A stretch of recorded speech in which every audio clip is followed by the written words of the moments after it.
Hello, this is Rhys Jenkins from Neurodifference. Welcome to today's podcast. According to Zurich.com, it is thought that about 15 to 20% of the world's population is neurodivergent or neurodiverse. This includes up to 10% of people with dyslexia, 6% with dyspraxia, 5% with ADHD, and 1 to 2% with autism. Today, we're exploring the traits in autistic adults, what they look like, how they vary, and what we can learn from them to increase society's understanding of not only autism, but neurodiversity and neurodivergent conditions. And it's my hope that through this, we can benefit society by enabling more neurodiverse people to fulfill their potential. In reflecting on the experiences of autistic adults, Chris Bonello, an autistic educator and advocate, shares a poignant insight. I was an adult before I met someone with a brain like mine. This highlights the profound sense of isolation many autistic individuals feel, often going years without connecting with others who share their experiences. When I finished my law degree in 2013, finding groups of autistic people was very tough. It's not like nowadays where you can find groups on Facebook of neurodivergent individuals. Growing up in South Wales, there weren't that many neurodiverse groups out there on Facebook, like South Wales Neurodivergent Socials, for example. Understanding and recognizing autistic traits in adults is absolutely crucial for fostering connection and reducing this isolation. I would encourage people to look at neurodivergent social groups on Facebook, like South Wales Neurodivergent Socials. I can't say I know about neurodivergent social groups in other areas, but I would imagine that there are groups in many populated cities like London, Cardiff, Birmingham, Manchester, etc. As many of you know, autistic traits do not fade or go away in adulthood. I believe they change. They evolve based on a person's environment and their own personal experiences. Traits like difficulty to anticipate social cues or adapt to difficult sensory environments, or as I like to call them, sensory mountains, because it feels like walking up a mountain, adapting to a tough sensory environment. They are present not only in myself, but many others. But I, like many other adults, have developed strategies to navigate these challenges.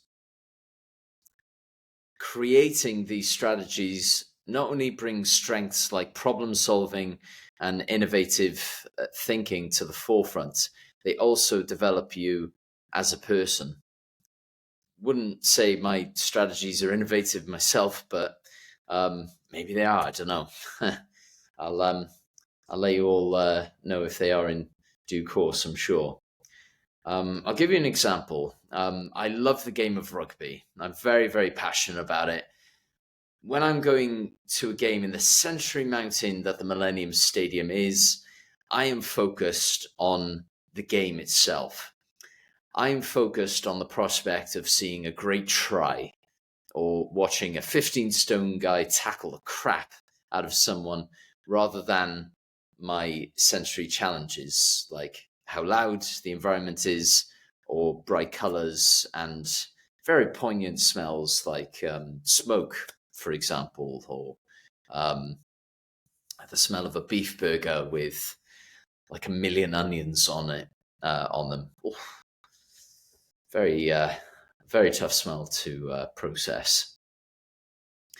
And this passion for a subject like rugby or the music you can hear thoroughly encourage you to go watch a Wales rugby game. I know we're quite rubbish at the moment, but still, watching a game in the Millennium Stadium, you'll never forget it.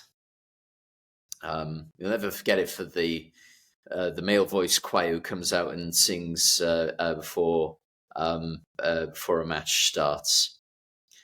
And his passion for subjects like that can be applied to the challenges of having different social rules too. So, for example, when I'm out watching, when I can't secure tickets for a Welsh rugby game, and I'm out watching a Welsh rugby match in the pub, for example, I like to talk about subjects with people who I may not know so well, about how amazing the music is, or how great a try is. Adapting to tough sensory environments, I find, can be like walking up a mountain compared to a hill. One of the most fascinating aspects of autism is its incredible diversity. For me, my traits may not be noticeable at first, like needing routines. I can't live without my routines. I can't do my shopping without my routines, or getting tired in noisy environments. For others, they might include unique creative expressions or meltdowns in supermarkets. There is also masking, something many autistic adults do to fit in. It can be exhausting and even damaging to someone's mental health. Doing your best to try and fit in with groups of people that you may not know, for example, can be mentally exhausting, and can encourage you to be somebody you're not necessarily. But whether it's creating reasonable adjustments or finding neurodiverse communities, there are many ways for autistic people to feel as though they belong to a group, or in the right job, for example. And I think of this piece of advice from Chris Bonello: